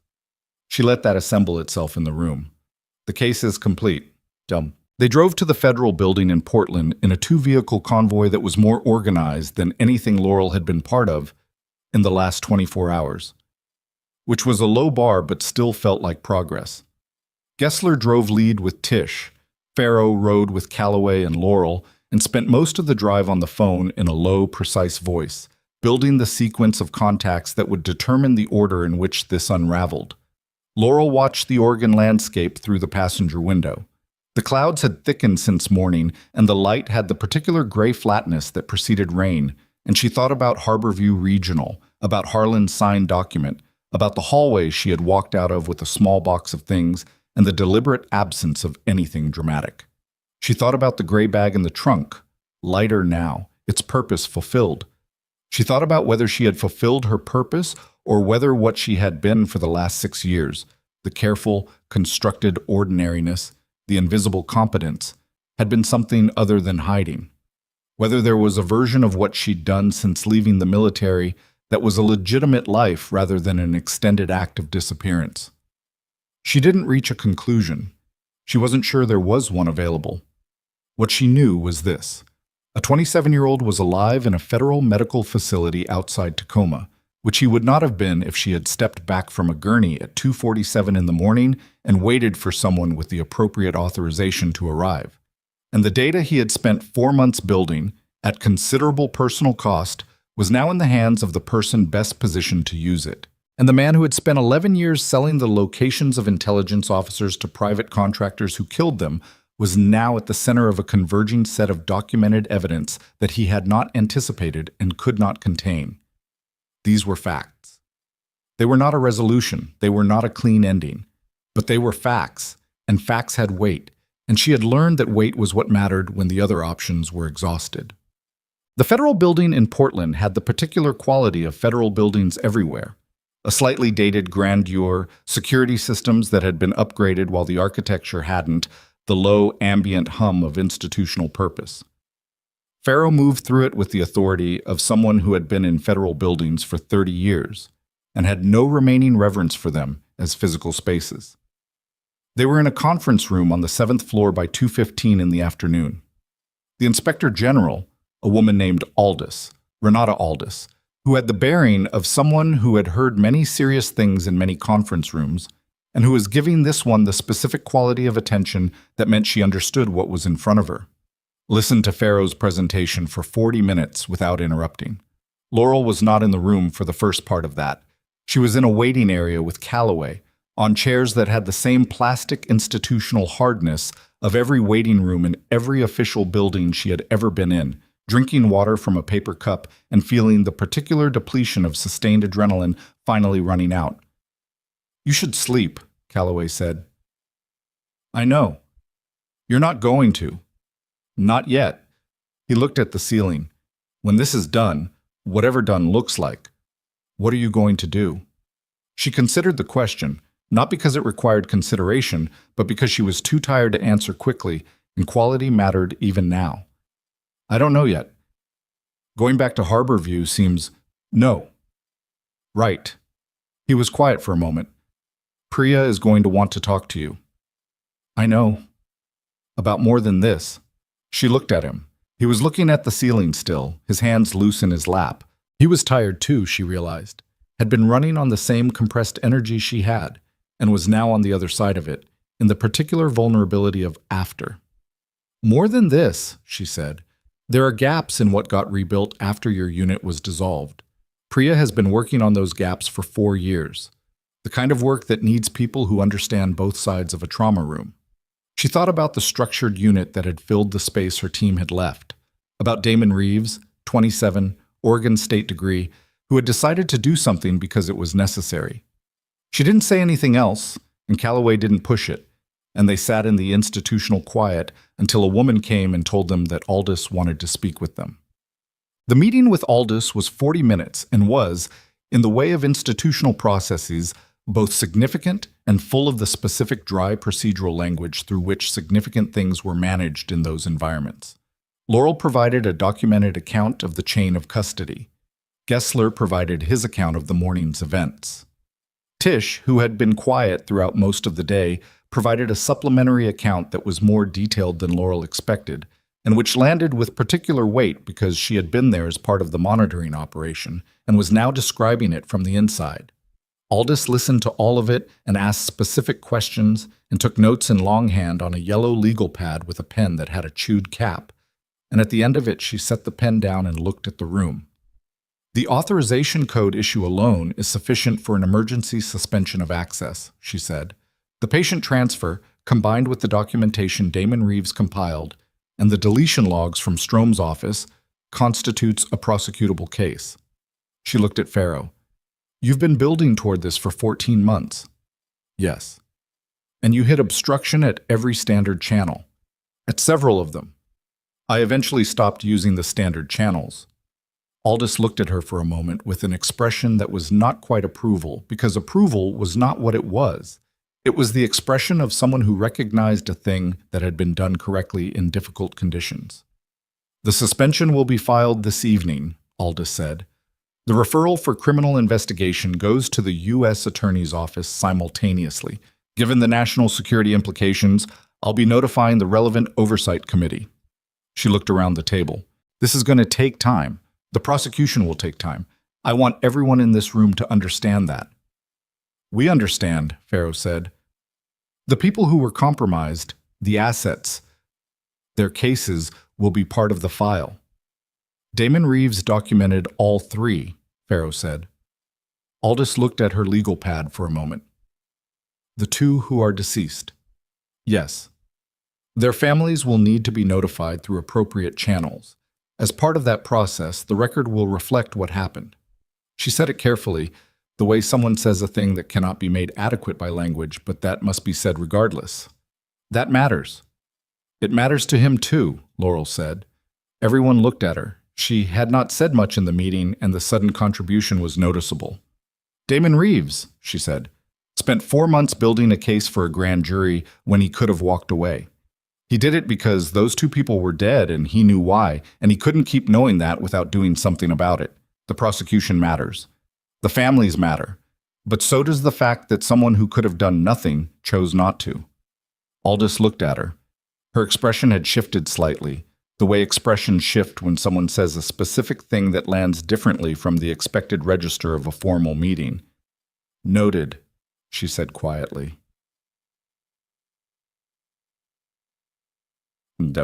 At 4:50 in the afternoon, Aldous filed the emergency access suspension on Aldrich Strome through the Inspector General's system. The criminal referral went to the U.S. Attorney's Office at the same time. The deletion logs from Strome's administrative assistant arrived as a formal submission 40 minutes later, transferred through the IG's secure intake system. Laurel learned about this in pieces over the course of an hour, in the waiting area, and then in the conference room, and then in the elevator going down to the building's ground floor. She learned it the way news travels through a building where things are happening, in fragments, in updates, in the specific relief that moves through a space when a thing that has been built toward for a long time finally crosses from the planning stage into the action stage. Calloway walked out of the federal building with her into the late afternoon Portland air, which was cold now and had started to have rain in it. Not hard rain, but the Pacific Northwest constant of moisture that wasn't quite committed to being either mist or actual precipitation. "He's being moved to Harborview Regional," Calloway said. His phone was in his hand. "Damon? They're transferring him back under legitimate paperwork with IG oversight on the transport." She looked at the street. Traffic was building toward evening. People were moving on the sidewalk with the purposeful compression of people trying to get somewhere before the rain decided what it was going to do. "How is he?" "Stable. Post-op. Recovering." A pause. "He's been asking about the nurse who put the chest tube in." She didn't say anything. "Laurel." Calloway looked at her. "Harlan has been informed that the termination of your employment is under review. The hospital's legal department received a communication from Farrow's office this afternoon, noting that you were a material witness in an active federal investigation at the time of your termination, and that the circumstances of that termination may constitute retaliation against a federal witness." She absorbed that. "They move fast when they need to," she said. "Farrow moves fast when she needs to," he said. She put her jacket collar up against the rain. The gray bag was over her shoulder, genuinely empty now. The weight she had been carrying since 2:47 in the morning had shifted to a different set of hands, and she was standing on a wet sidewalk in Portland feeling the specific sensation of a thing completed that was not yet resolved, a battle finished that was not yet a peace. Her phone buzzed. Unknown number. She almost didn't answer it. She answered it. Silence on the line. Then a voice, young, male, rough with the particular quality of someone speaking through the specific discomfort of post-surgical recovery, every word slightly more effort than it should be. "I heard they found you," Damon Reeves said, "in a community center hallway. News travels. Are you okay?" She looked at the traffic on the street, the rain coming down in its non-committal way, the ordinary evening city gathering itself. "I'm fine." "I'm sorry," he said, "for what it cost you. The job, Don't. Laurel, I said don't." She kept her voice even, not unkind. "You spent 4 months building a prosecutable case for people who were already dead, and then you got shot. And then you spent a very uncomfortable night in a hospital bed while your evidence traveled 300 miles in a gray bag. You don't owe me an apology." A pause. She could hear his breathing, the slightly labored quality of someone whose respiratory system was still negotiating with a recent chest injury. "They're saying Strome is suspended," he said. "Suspended pending criminal referral. Which means the process has started, which is different from finished." She was quiet for a moment. "It will take time." "I know." Another pause. "The 2 people who died, Margolin and Tae Yang, Margolin had a daughter. She's 8. I don't..." He stopped, started again. "I don't know how they tell her." "Truthfully," Laurel said, "they tell her that her father knew something important and he couldn't keep knowing it without doing something about it, and that someone else felt the same way." She paused. 8-year-olds understand more than adults want them to. He was quiet for a long time. When he spoke again, his voice had a different quality. Not younger exactly, but less armored. "Who are you?" he asked. She had heard the question before, in different registers, for different reasons, and had given different versions of an answer. "Someone who showed up at the right time," she said. She ended the call.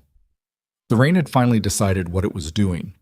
It came down fully now, cold and straightforward, and she stood in it for a moment before she started moving, and Calloway fell into step beside her, and the city went on around them with the complete indifference of cities to the things that had just happened inside them. And somewhere across the country in a federal office building, a man who had run 11 years of institutional betrayal was sitting with the knowledge that everything he had built was beginning to come apart. She thought about that and felt nothing specific about it. Not satisfaction, or not only satisfaction, not relief. Something more complicated and less resolved, the feeling of a system working the way systems were supposed to work when someone refused to stop pushing. She thought about Damon Reeves in a hospital bed asking how they were going to tell an 8-year-old girl the truth. She thought about the gray bag over her shoulder and what she was going to put in it next. Her phone buzzed again. Priya this time. A text, not a call. 3 words. When you're ready. She read it twice. Then she put the phone in her pocket and kept walking through the rain, and she did not yet know what she was going to say, but she knew something she had not let herself know for a long time.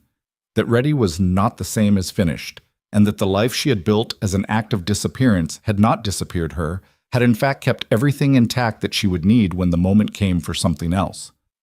The moment had come. She just hadn't answered yet. She answered Priya 3 days later, not because she needed 3 days to decide. She had decided somewhere in the rain on that Portland sidewalk, in the specific moment when she put the phone in her pocket without answering and kept walking. What she needed the 3 days for was something else, the slower, less dramatic work of sitting with a decision until it stopped feeling like a decision and started feeling like the next true thing. She drove back to Calverton the morning after the Portland meeting. Her apartment was as she had left it, key on the counter, lights off, the particular stillness of a space that had been empty long enough to stop waiting. She made coffee and stood at the kitchen window and looked at the parking lot where the surveillance vehicle had been, which was now just a parking lot with ordinary cars in it, and she let the last 48 hours settle into something she could carry without it occupying all available space. She called Priya on the 3rd morning. "Ready," she said. A pause on the line. "That's it? Just ready? What else do you need?" "I don't know. Something longer. You made me wait 3 days. I needed to think." "And?" Laurel looked out the window. "Tell me what the gaps look like. What specifically you need. I want to hear it before I say yes to something I don't fully understand." Priya told her. It took 20 minutes and it was specific and honest, including the parts that were difficult and the parts that were not yet solved, and Laurel listened to all of it without interrupting. When Priya finished, there was a silence that was not uncomfortable. "Okay," Laurel said. "Okay, yes, or okay, I'm processing?" "Okay, yes." She could hear something happen in Priya's breathing. Not quite relief, more like the release of a tension that had been held for a long time without being acknowledged. "There are things we need to talk about," Priya said. "About what happened to the unit, about what was sealed and why. I've been wanting to have that conversation for 6 years." "I know. You kept running from it." "I know that too." Another pause. "I should have come after you sooner." "You came when it mattered," Laurel said. It was not absolution, it was a fact, and facts were what she had available, and she had learned that facts, used carefully, could do the work that other things couldn't. The formal proceedings against Aldrich Strome began on a Thursday morning in November. 7 weeks after the documentation Damon Reeves had compiled reached Constance Farrow's hands in a medical supply warehouse in Kelford, Oregon. Laurel was not in the courtroom. She was in Calverton, in the process of relocating 6 years of constructed life into something that would either be stored or discarded, depending on what the next version of things required. She followed the news through her phone, through Calloway's occasional updates, through Priya's precise and unembellished summaries. The suspension had been made public 9 days after Aldous filed it.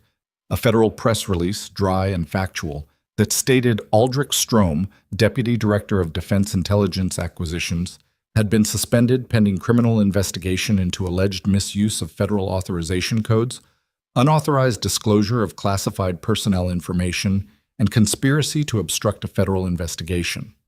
The language was careful and institutional, the way federal language always was, but the substance underneath it was not careful at all. It was 11 years of a particular kind of corruption, given a name and a file number, and a referral to a U.S. attorney who had been briefed personally by Renata Aldis. The press coverage that followed was not dry. The specifics that emerged over the subsequent weeks, the assets whose locations had been disclosed, the private contractor network that had purchased the information, the 2 officers who had died as a consequence, turned a federal suspension into something that moved through the news cycle with a different kind of momentum. Not the frantic, disposable momentum of daily outrage, but the slower, more consequential movement of a story that had weight, because the weight was real. The names Margolin and Tae Yang appeared in print for the first time in 7 years. Their service records were partially declassified as part of the public documentation. A photograph of Margolin was published in 3 outlets: a formal military portrait, the kind where someone has squared their shoulders and looked directly at the camera, and the resulting image communicates something about the specific seriousness of a person who has chosen a specific kind of life. Laurel looked at the photograph for a long time. She thought about what she had said to Damon Reeves about 8-year-olds understanding more than adults wanted them to. She thought about Margolin's daughter, who was 8 years old and somewhere in the country being navigated through a truth that no preparation would make sufficient. She thought about the fact that Damon had known both of them personally, had served alongside Tae Yang for 14 months, had met Margolin's daughter at a unit event when she was 6, which was a piece of information she had learned from Calloway, who had learned it from Damon directly during one of the calls she was not part of.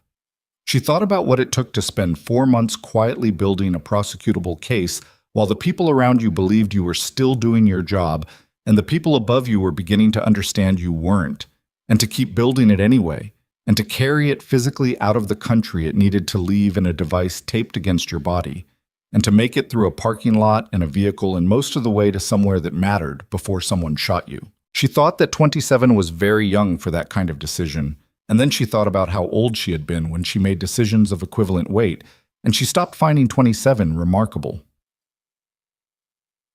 Well, Strome's arraignment was covered by 4 national outlets and 2 wire services. The footage that circulated most widely was from outside the federal courthouse, a man in a dark suit flanked by attorneys moving through the kind of restrained chaos that attends the public accounting of a person who has been powerful for a long time and is no longer. His face in the footage was controlled in the specific way that faces are controlled when the controlling takes everything available. He did not speak to reporters. His attorneys spoke. The attorneys said things that attorneys say. Harlan watched it on the television in his office at Harborview Regional. Laurel didn't know this directly. She knew it because Marcus told her, in a text that said, "Harlan has been watching the Strome coverage on a loop. Also, the hospital's legal team has been in HR 3 times this week." Followed, after a pause, by, "When are you coming back?" She didn't answer that immediately. She was in the process of understanding what coming back would mean, which was not the same question it had been 10 days ago. Harborview Regional's legal department had sent her a formal communication 9 days after the Portland meeting, confirming that her termination was under review and that she would be notified of the outcome within 30 days. The language was careful and institutional in the same way federal language was careful and institutional, which was to say that it communicated the substance of what was happening while maintaining the fiction that the outcome was not yet determined. The outcome was not difficult to predict. A nurse who had been terminated for performing a life-saving procedure on a federal patient, a patient who was now central to a federal criminal case, whose survival had been materially enabled by that procedure, and whose documentation had led to the suspension and arraignment of a deputy director of a federal intelligence agency, was not a nurse whose termination was going to survive legal scrutiny. She understood that. Harlan understood that. The legal department understood that. The review was the institutional mechanism through which everyone pretended the conclusion was not already established. She was thinking about this and about what she actually wanted when her buzzer sounded. Calloway. She let him in. He came up the stairs looking better than he had in Kellar. The bruise on his jaw had faded to yellow at the edges. The slept-in look was gone. He sat at her kitchen table with his hands around a cup of coffee she made without asking and looked at her with the directness of someone who had decided to say the specific thing. "Farrow wants to talk to you," he said. "Not officially. She wants to have an actual conversation." "About?" "About what you're going to do next. About, I think she feels she owes you something, a direct conversation at minimum. Laurel sat across from him. She doesn't owe me anything. She knows that. She wants to talk anyway. She looked at her coffee. The morning light came through the east window at an angle that was different now than it had been a month ago.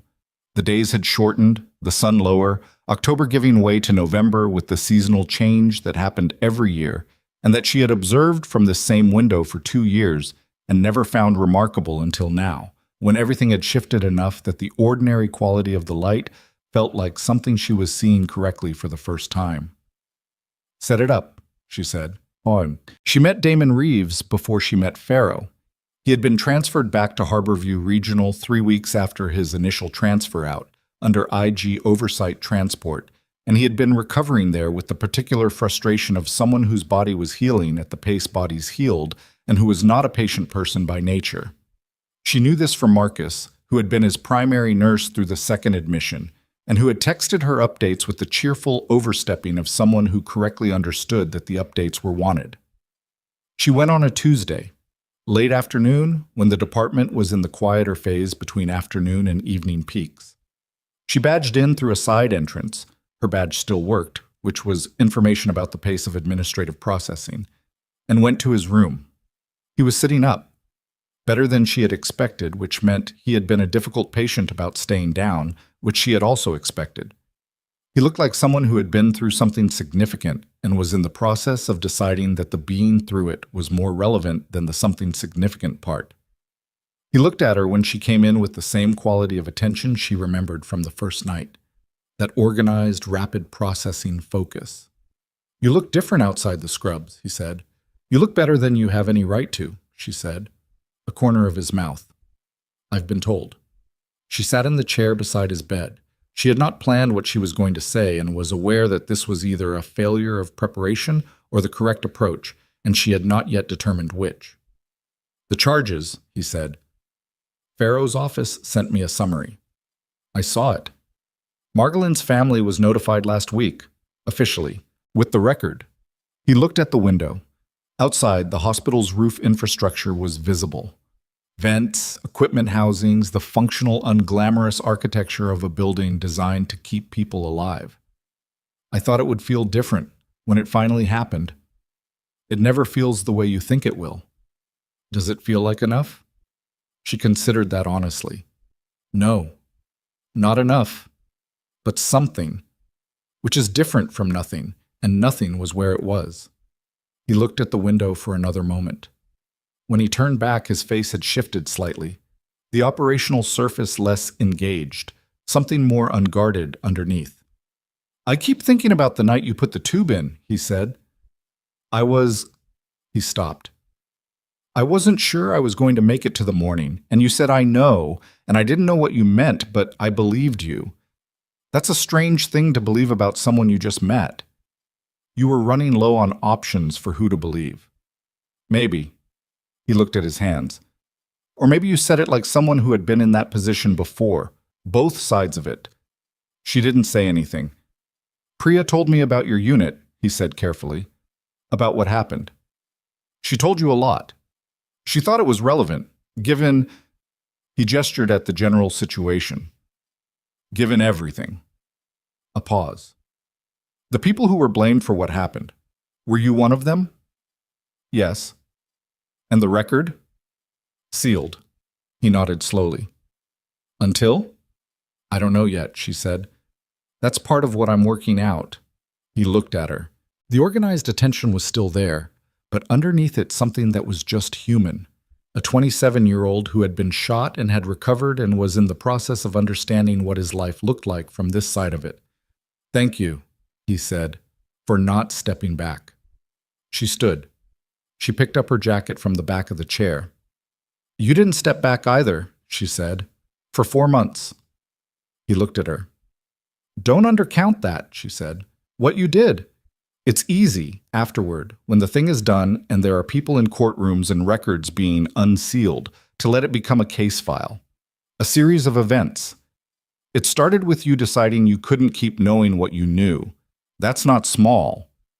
She left before he could answer. She went back down the side stairs and out to the parking structure and sat in her car for a moment in the particular quiet of a decision that had finished becoming itself. The meeting with Farrow was at a coffee shop in downtown Calverton, neutral ground, the appropriate venue for a conversation that was not official. Farrow arrived 3 minutes after Laurel, ordered something black, and sat down with the specific economy of someone who knew what they wanted to say and was organizing the order. "The hospital's review will conclude in your favor," she said.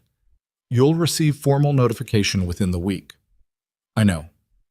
I also want you to know that Harlan's handling of the situation has been documented as part of the federal case file. The termination, the circumstances, the speed with which it followed the federal access to your records. That documentation will be available for any proceeding where it becomes relevant." Laurel looked at her coffee. "Is that the official part of this conversation?" Farrow paused. Something shifted in her expression, so the formal surface relaxing slightly, not into warmth exactly, but into something more direct. "The official part is done." She wrapped her hands around her cup. "The rest is—" She seemed to be deciding how to frame it. "I've been doing this work for a long time. Cases that required that kind of sustained, careful building under conditions that were actively hostile. I've watched people burn out. I've watched people make compromises. I've watched people choose the version of themselves that was easier." She looked at Laurel directly. "What you did in that trauma bay was not a complicated decision. It was a fast decision made under pressure by someone whose training and instincts were pointed in the right direction. What came after, keeping it intact, navigating 2 days of active threat without backing off the chain of custody, that was something else." Laurel didn't say anything. "I'm not romanticizing it," Farrow said. "I'm sure it was also frightening and exhausting, and there were moments where it didn't feel like anything except surviving the next hour. But the outcome is what it is, and the outcome matters to people who needed it to matter." She paused. "I wanted to say that directly, not through a process." Laurel looked at the window. The street outside was a Tuesday afternoon in November, people moving with their collars up, the slight hurry that came from cold air, the ordinary motion of a city going about its life. "The 2 officers," Laurel said, "Margolin and Tae Yang. They're going to be in the public record now." "Yes." "Their families are going to have to live alongside that." "Yes." "Make sure it's done right," Laurel said, "whatever interface your office has with the families. Make sure it's a person, not a process. Make sure someone sits across from them and says the true things out loud." Farrow looked at her. "I intend to do that personally," she said. Laurel nodded. They sat with their coffee for a few minutes after that without the conversation requiring anything else, which was its own kind of recognition, that not everything needed to be said to be understood. The 2 people who had moved through a difficult thing from different directions could sit in a Tuesday coffee shop and let the silence carry what words would have made smaller. She called Priya that evening and said yes to the specifics. 3 weeks later, she drove north for the last time with the gray bag in the trunk, packed differently now. The trauma kit reconfigured, the documents updated, the spare clothes appropriate for something other than disappearance. She drove with the radio on, which was a change from the drive down in October, and she thought about the things she was leaving and the things she was taking with her and tried to be honest about the difference. She was leaving an apartment that had been a place to be invisible. She was leaving a hospital that would mark her file as rehired and then immediately resigned, which was a paperwork sequence that probably had its own category somewhere in HR systems. She was leaving 6 years of constructed ordinariness that had served its purpose and was now complete, not failed, not abandoned, but complete. She was taking the gray bag. She was taking the knowledge that her hands still knew what to do in a trauma bay at 2:47 in the morning when the attending stepped back. She was taking the understanding that what she had built in those 6 years, the patience, the precision, the ability to do necessary work in difficult conditions without requiring recognition for doing it, was not a lesser version of what she had been before. It was a different version. It was the version that had been present when it mattered. She was taking, though she would not have used this word for it, herself.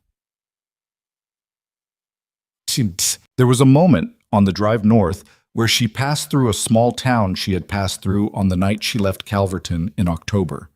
The gas station, the diner, the fire station, the residential streets where she had cut through to lose the surveillance vehicle. She didn't stop, but she noticed it, and she let herself notice it. The specific geography of a moment where things had turned, and she thought about the version of herself who had driven through that town in the dark, not knowing how it would resolve. That version of herself had not known whether the data was safe, whether Damon was going to survive the night, whether the 11 years of Strome's accumulated damage was going to be held accountable or absorbed by the institution that had allowed it. She had driven through that town with those open questions, and she had kept moving because stopping was not an option, and because the thing in front of her was necessary, and she was the person who was there to do it. She thought about what it meant to be that person, not the heroic version, the frictionless, adequate to every moment version that didn't actually exist. The real version. The version that had been frightened at specific moments and had functioned anyway. The version that had made a calculation in a trauma bay with a dying man's blood on her hands and a device she recognized tucked under her fingers and had kept it. Not because she was certain it was the right call, but because she understood what losing it would mean, and her hands had already decided before her mind had fully caught up. That was what the 6 years had built. Not the invisibility. That had been a strategy, and strategies served their time and ended. What they had built was the particular kind of steadiness that comes from choosing hard things consistently for long enough that the choosing becomes structural, becomes who you are. She drove north, and the landscape opened up, and the sky was wide and gray and clean, and she thought about Damon Reeves asking, "Who are you from a hospital bed?" And she thought about all the versions of that question she had been asked and had deflected, and she thought that the most honest answer she had ever had was not a biography or a credential or a record, sealed or otherwise. The honest answer was what she had done at 2:47 in the morning when nobody was watching and the attending had stepped back and a man was dying on a table. She had stepped forward. That was who she was. It always had been.